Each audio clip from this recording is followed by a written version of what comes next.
What's up, guys? Welcome back to the channel. Got a little video today. We've got a 96 Dodge Ram 1500.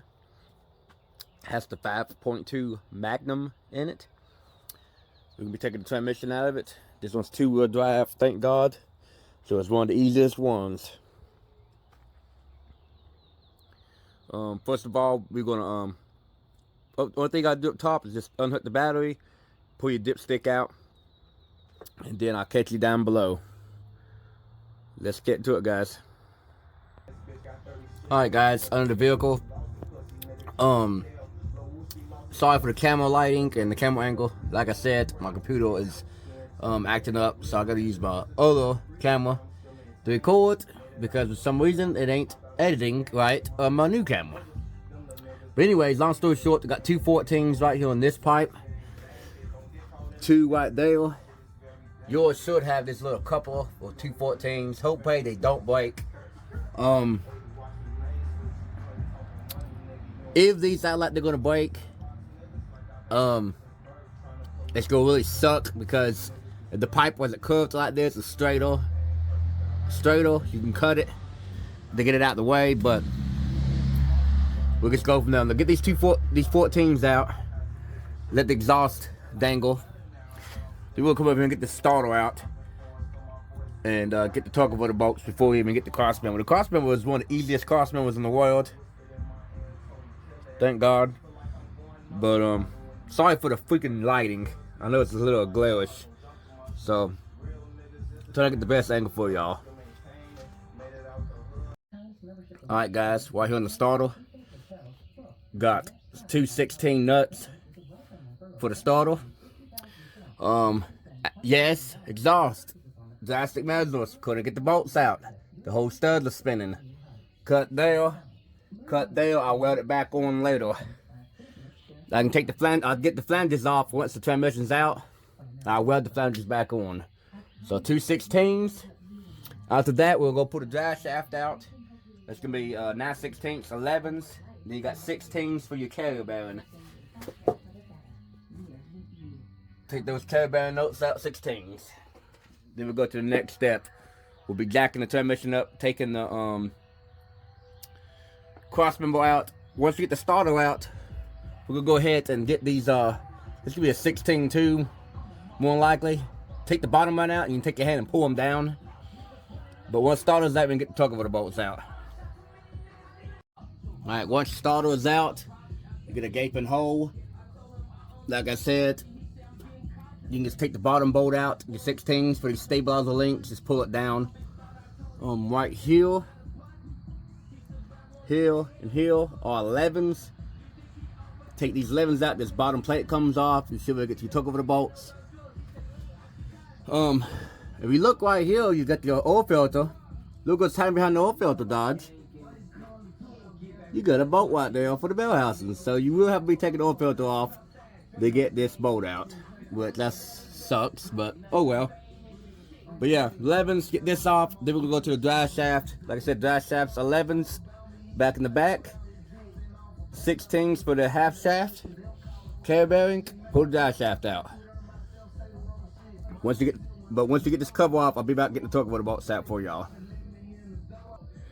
Alright, got the cover off. Once the cover's off, you get the tug over the bolts, got one nail.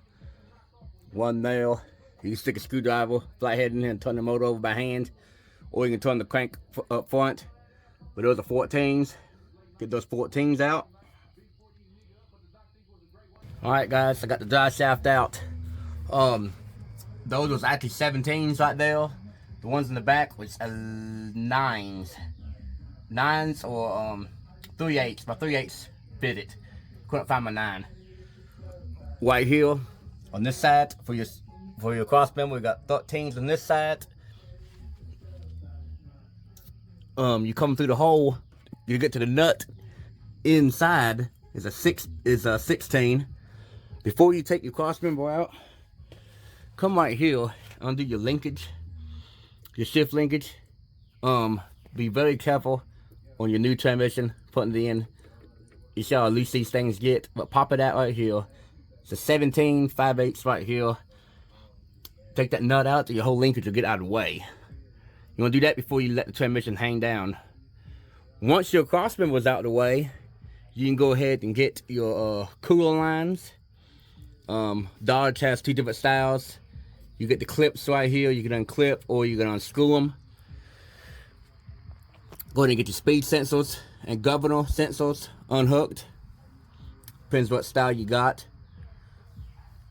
But I'll be back in a minute. Like I said, 13, 16.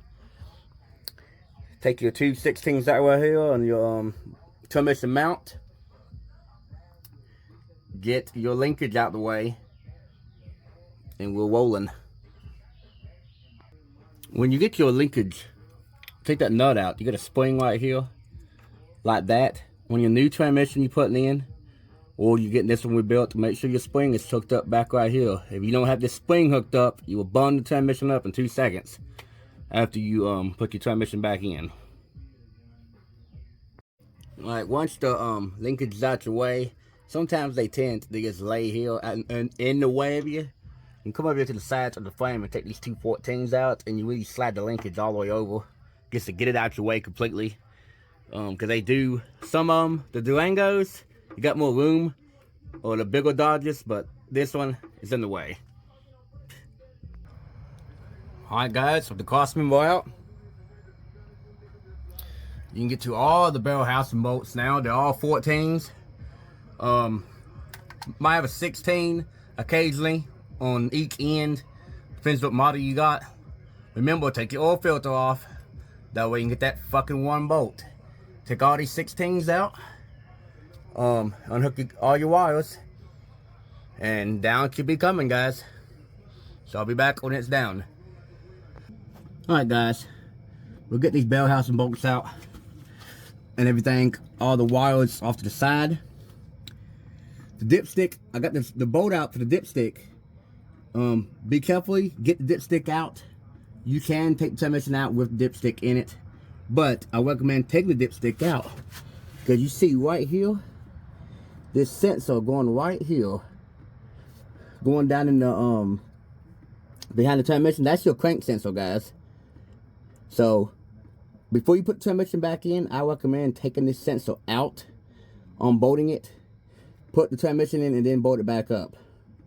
Because you damage your sensor putting your transmission in. It's a motherfucker to get to when it's all back together. I've seen people cut holes in the fucking floorboard to get to it before. So, yes. Remember, your crank sensor sitting right there, guys. Alright, guys, I got it out. Load of pointers. Like I said, get this stick out. And see right there? There's your crank sensor. When you go back in, before you go back in, take these 2 bolts out right here to get the sensor out the way. Because I'm not gonna lie, I've done it. I've seen people do it before. Put these transmissions in and the motherfucker won't crank back. You know why it won't crank back? Well, crank sensor's broke. Because the barrel housing right here hits it and cracks it. So, there's a fairly new one in it. So we'll take it out and take care of her. Other thing is too, if you have an aftermarket distributor, if you have an aftermarket distributor that's a little bigger than this one, it will be hitting your thing. Other than that, we got plenty of room. Everything's leaning. Just be careful of your gas lines. A lot of these Dodges, the gas lines rust the fuck out right here, and they will break. But other than that, it's out. The next video you'll see, we'll have it on the table. We're gonna take it apart, see what happened to it. Make sure y'all like and subscribe. Like I said, I can get to these bolts now. This is what these bolts was actually doing.